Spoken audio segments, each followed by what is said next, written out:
A last lap pass at the Drome. More on the American Endurance Racing Series. The Great Race draws near. Jim Chase talks with Lisa Williams. The blast from the past comes to Tri-Cities Airport. All that and more on this edition of The Race Report.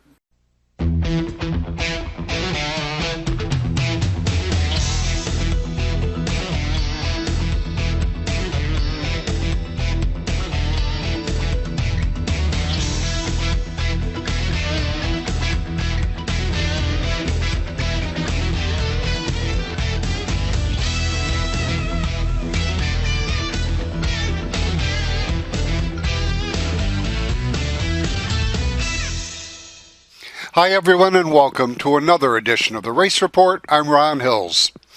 Coming up on Sunday, June 24th, the Great Race will make a stop at the Northeast Classic Car Museum in Norwich. Elliott Wright shares some memories of competing in that great event. Great Race, every place you stop, they have designated garages, like the local car dealers, places like that, which will make their garages available if you really break something and you have to change something and you don't have a facility. But if you're ever around the Great Races in the evening, you go where the trailers are and there's welders going, and those old cars break down. And there's nothing to see 4 or 5 people welding parts back together again. I know I had an arm come off my front of my car, and when I turned left, it went right, almost into a big truck.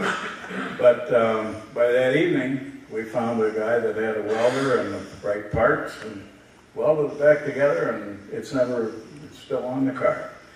So that's the kind of stuff that you have to fix on the fly, but they make it as easy for you as you can, as far as finding parts and welding things back and getting things back together. We continue our look at the American Endurance Racing Series. Gordy Rustin is with Team 509 in Endicott.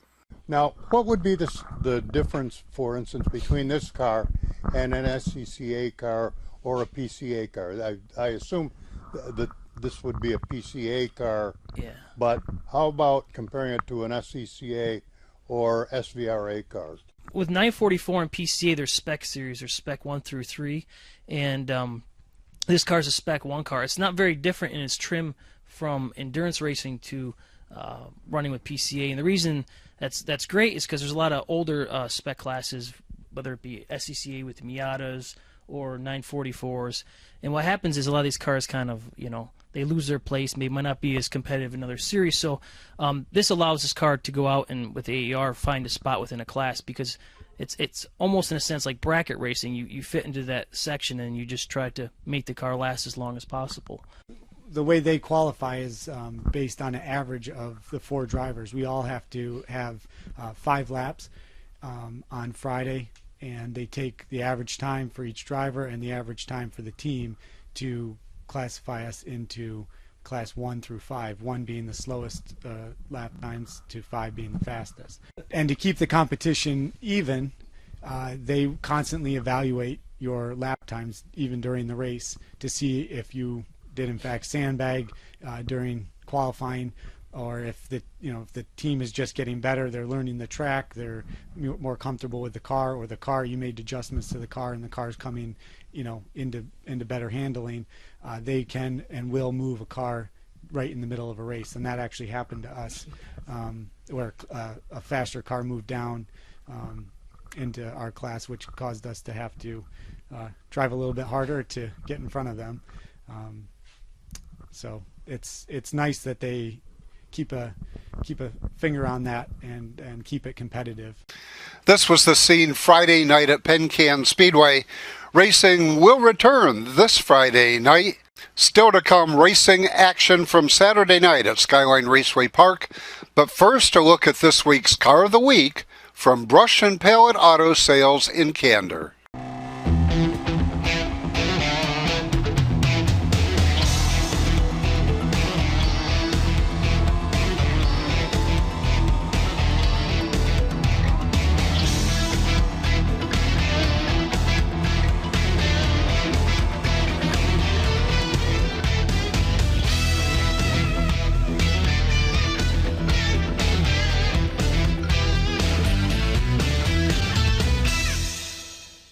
30 years of satisfied customers. That's the proud history of Brush and Pallet Auto in Candor. We have a large selection of cars, trucks, and SUVs. Here is this week's Car of the Week. We'll give you a $1,000 minimum trade-in, and we have financing options to fit your needs, including a first-time buyers program. Think you can't afford it? We think you can. Check us out at brush-pallet.com or visit us in person at 598 Owego Road in Candor, New York. Unicorn Electronics in the Valley Plaza, Johnson City has the best pricing and selection of audio, video, and computer cables in the area. Don't spend a fortune on that HDMI cable for your new HD TV or Blu-ray player.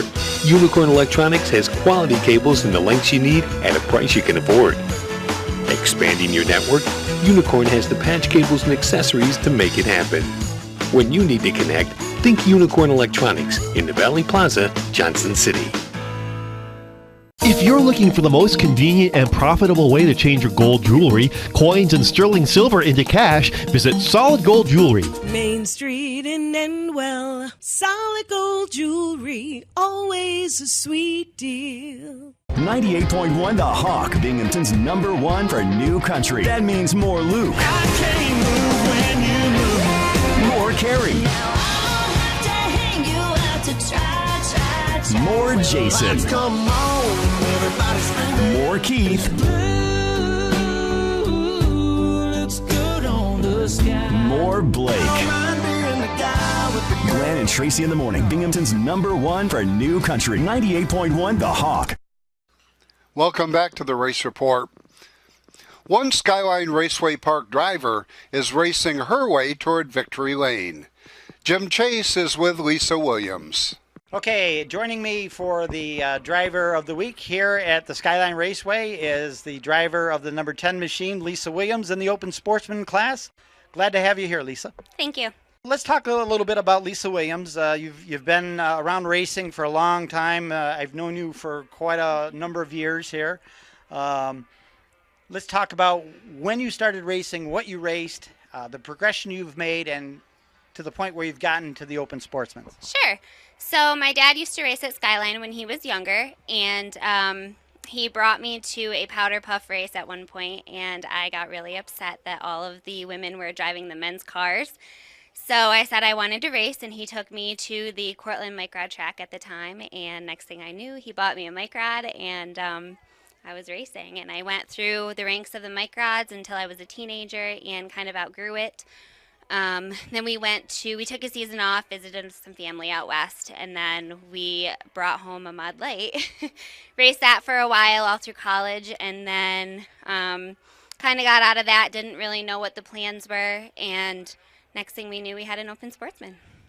Well, once you get in, it's kind of hard to get out. It's an addicting thing, but it's a family thing, and it's a great thing to be involved with because it gives you opportunity, it gives you goals to set, and it challenges you each and every week. Yeah, absolutely. When my friends in college were out every weekend getting in trouble, I was never around any of that. I was doing my homework on the back deck of my car at the races, so it doesn't give you those opportunities. Absolutely. So let's talk about your car this year, your sponsors and the crew and the folks that help you, get out and do what you love to do on the weekends. Sure. So first and foremost, my parents, above all, they put their blood, sweat, and tears into everything, and I can't thank them enough. We have Barrett's Truck and Trailer Service on board with us this year, Phillips Landscaping, Highlands Bowling Alley, Square Deal Lawn Care, Ken's Paint Shop, Doug's Speed Shop, Hilltop Bait Shop, let me think, Skip Pickwick, and lots of $50 sponsors as well, so we have a good crew behind us this year. Yeah, it's a lot of work, a lot of hours spent prepping, but also traveling on the weekends. I live closer to another track and my parents have to travel, or my parents live closer here and I have to travel, so it's half one way or the other. So Okay, well, we like to kind of get an in-depth idea of why Lisa Williams picked number 10? We like to get the history on why you chose number 10 to go on the side of your Open Sportsman. So everyone thinks that it was because of Danica Patrick, and that is not at all the story. Okay. To be honest, she's not my favorite. But actually, when I was growing up and watching those powder puff races, Colleen Finch was big, and her number was 10 for, I think, a while. I don't know if it still was when she was done, but I just picked her out because she was the female racer, and it stuck ever since. And my number was 10 for everything. Okay, improvements to the Skyline Raceway here. The maintenance crews and owners have spent a lot of time and effort in widening the backstretch off turn 2. The configuration has changed, and has it changed any of your driving style? You know, I don't really notice that much of a difference. I notice that a lot more people are staying off the wall, but I don't think they're pushing out to the wall anymore. So, but my favorite thing about Skyline is just the surface and the fact that it holds moisture and it doesn't slick over like most of the other tracks around. So we do want to wish you the best here the rest of the season, and hopefully soon we will be down in Victory Lane doing another interview of some type. Yeah, thank you. I have quite a few victories on pavement, but I haven't yet gotten one on dirt yet, so I'm keeping my fingers crossed. All right, from the race report in the Skyline Raceway, that's the story on Lisa Williams. Back to you in the studio, Ron. Williams won her heat on Saturday and had a solid run in her feature. On the microphones are Jim Chase and John Traphagen. Side by side, green flag in the air, and we are racing here in the Open Sportsman. 602 crate class, down into turn 1, everybody making it through turns 1 and 2, and Mike Bellinger going to jump out to the early lead, and Welty up on a high side makes his way around the 10 of Lisa Williams for that number 2 spot, and Welty working his way to the low side of Bellinger. And Welty going to take the lead away, but here comes Mike Wilmot in the M16 working his way. And we've got trouble up here in the turn number 1. John Traphagen, Jim Chase here in the booth calling the action here tonight as we are ready to go back. Green flag racing out of turn number 4. Green flag is out and hammer down. Here we go. Leading them down into turn 1. Mike Wilmot with a good shot in the M16 going to take over the number 2 spot. As Welty takes over the number 1 spot. Down into 3 and 4, Tyler Ward and Lisa Williams going to battle for positions 4, 5, and Nate DeGraw in 6. Here comes Rothwell working the low side of the speedway in that number 4 car. And Bellinger in the 28 gets a little bottlenecked up there as everybody gets on the binders, but everybody hangs on. We stay green as Welty going to pick up right where he left off. And Mike Wilmot running in the number 2 spot. 3 laps remain as our leaders now down into turns 3 and 4.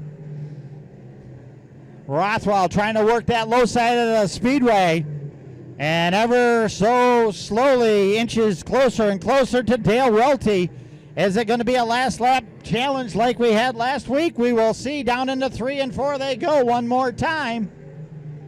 White flag going to be shown right here, and we are side by side for that number 1 spot. Rothwell working the low side of Welty. Can he make it happen? Welty with a good jump off turn number 2. 2 more corners to go. Right in front of our leaders, a bunch of lap cars, and Welty looks like he's going to hang on for the win. Rothwell finishes second. Tyler Ward going to pick up the number 3 spot. Mike Wilmot, 4th. The 6X of DeGraw, the 28, the 33, the 10, and the 8.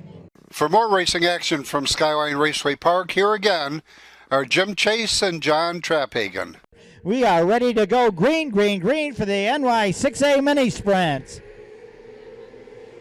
Check green flag is out, and we are racing hard and heavy as Charles Hunt jumps out into the early race lead, and they string him out pretty fast here in the NY6A mini sprints as Charles Hunt wastes no time in that black and orange number 7. And we've got them coming together here on the front straightaway. Hard hit right here, and 4 cars involved in a hard hit here right on the front straightaway. Wow, it was Justin DeMoyer looking him over, door to door, wheel to wheel, bumper to bumper, wing to wing, and the green flag is coming out. And we are back green flag racing here for the NY6A mini sprints. Skyline Raceway action here as they are wasting no time and on the fast pedal. Down the back straightaway into turn 3. We are 3 wide. And we keep our eye on the 17 machine, 17K of Kruger in that number 4 spot. And down the back straightaway, they will go down into turns 3 and 4, all behind the 7 of Charles Hunt. Running them down. Dan Knowles in the 17, running in the number 2 spot. And high, wide, and handsome off turn number 2 down the back straightaway. They will go. Hunt beginning to stretch out the lead. Matt Smith in the 1, running in the number 3 spot. And we've got one going off the speedway off turn 3, but the green will stay out.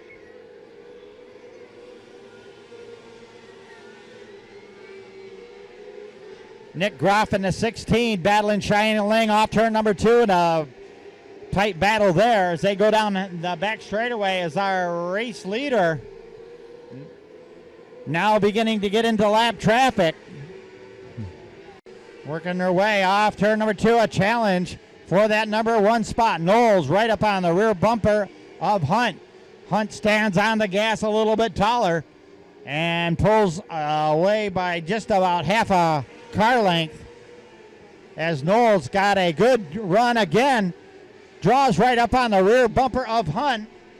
Can't quite make the pass. He's going to drift up into the high side of turn 4, use the cushion, but no advantage as Hunt will retain the number 1 position. 5 laps to go here in the 6A sprint, and now a challenge. Knowles to the high side around Hunt, and a big-time power mover. Slide job off turn number 4, and Knowles, your new race leader, with just 4 laps to go. Matt Smith sitting in the number 3 spot. They charge down into turn 3. And now off turn 4, Knowles, your race leader, going to hang on for 3 more laps.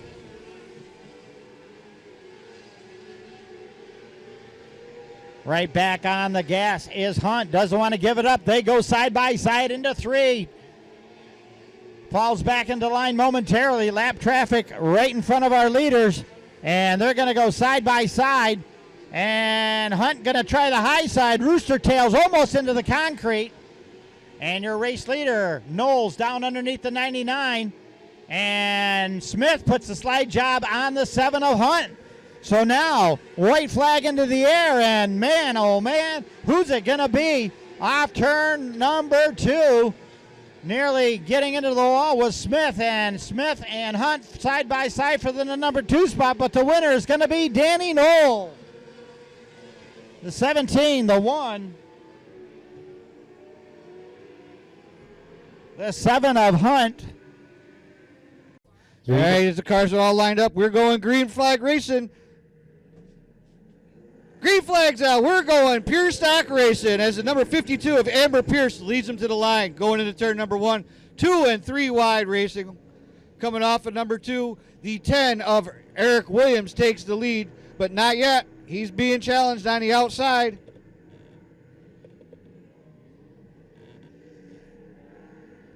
Eric continues to lead him back to the completion of the first lap. The 27, Jay of Millard. Looking on the inside, coming off of turn number 2, going down the backstretch. Mallard looks, gets that front fender just a smidge out in front. Can he hold it coming off of turn number 4? Coming to the line. Mallard will lead the lap at number 2. Jason Thomas battling for that 4th place spot. Clears it, takes it to the high side. Is it going to be Mallard again? Mallard with a big jump. 18 Searles are on the bottom. Trouble on turn number 2. Oh. Lobdell holding on to the lead going down the backstretch. Mallard looking. I'm looking to go on the high side, using that cushion, pedal on the floor. Williams looking for that. Mallard gets loose coming off of turn number 4. Lobdell able to hold on to the lead as he takes the checkered flag.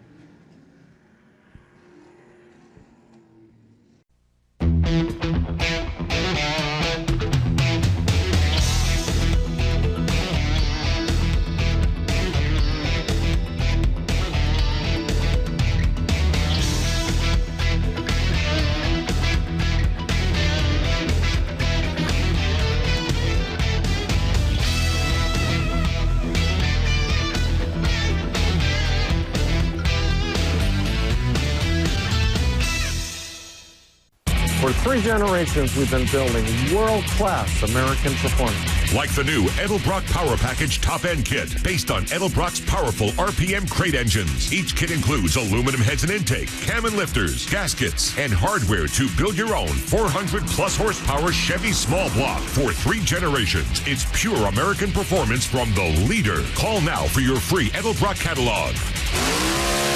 Edelbrock makes them right here in the USA. If you're looking for the most convenient and profitable way to change your gold jewelry, coins, and sterling silver into cash, visit Solid Gold Jewelry. Main Street in Endwell, Solid Gold Jewelry, always a sweet deal.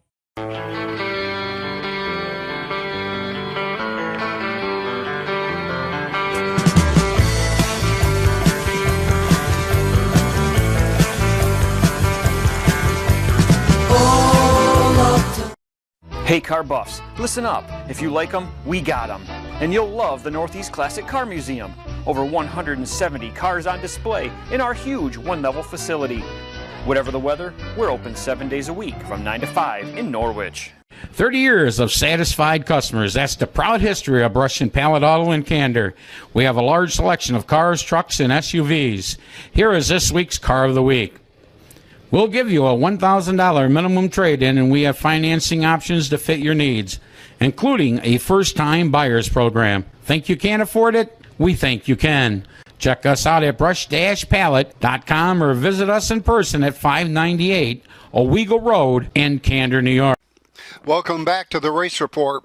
Chemung Speedrome got their 2018 season underway on Saturday night with excitement and even a little controversy along the way. On the microphone is Carol Husak. Green is out. Alan Matthews lets them go. Into turn 1 they go. And around goes Nick Robinson. Jim Lamoureux there. This time lap number 5 clicks off. Chapman with Zacharias right on the inside. Robinson in third. There goes R.J. Zacharias off turn number 2 and down the back straightaway. What a sharp-looking car indeed that number 71 is.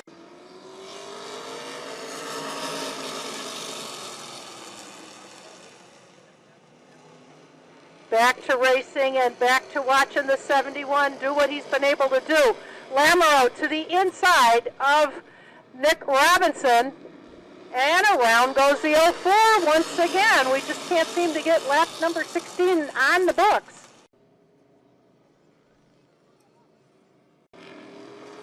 Zacharias has his car hooked up beautifully here tonight. He's not really providing any kind of opening. Lamoureux steps on the gas off of turn number 2.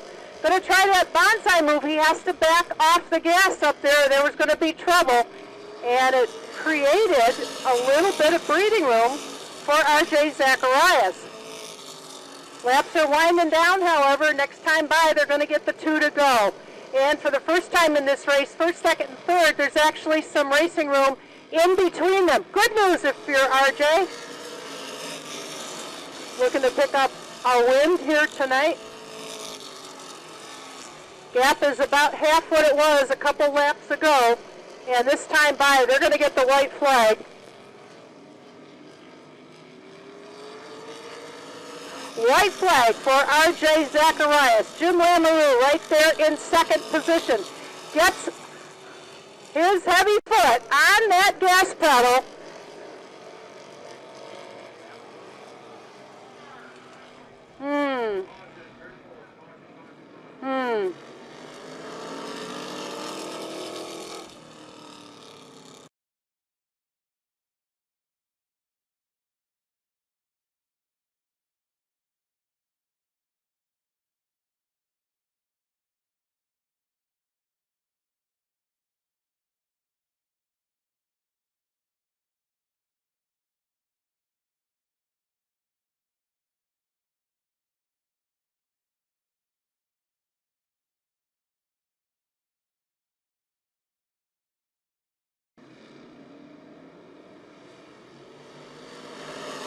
So we are back underway. And look at Nick. With the biggest cheering section, they're going 3 across.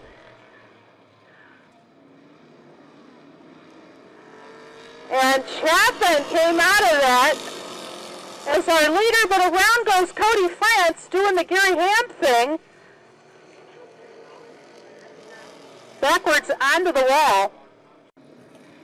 And our final, we hope, attempt at that green, white checker finish that Chris was just talking about, side by side, Frank Chapman and Terry Petrobowski. Petrobowski edges ahead, and they both, veterans of asphalt, dirt, many, many racetracks throughout the Northeast. And here comes that kid from down the road. There's Nick Robinson. What a great final lap it's going to be. Robinson to the inside. While the top two were battling away.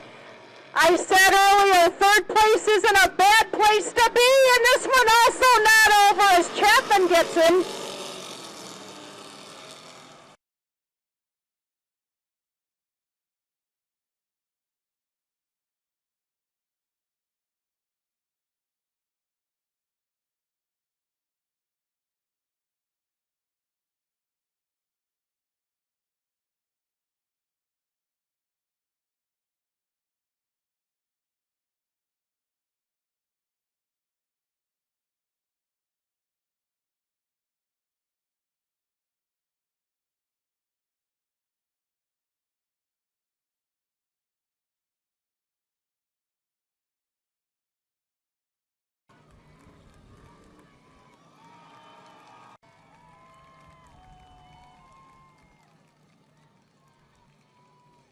Racing trivia continues this Monday night at the California Grill, 912 Vestal Parkway East in Vestal.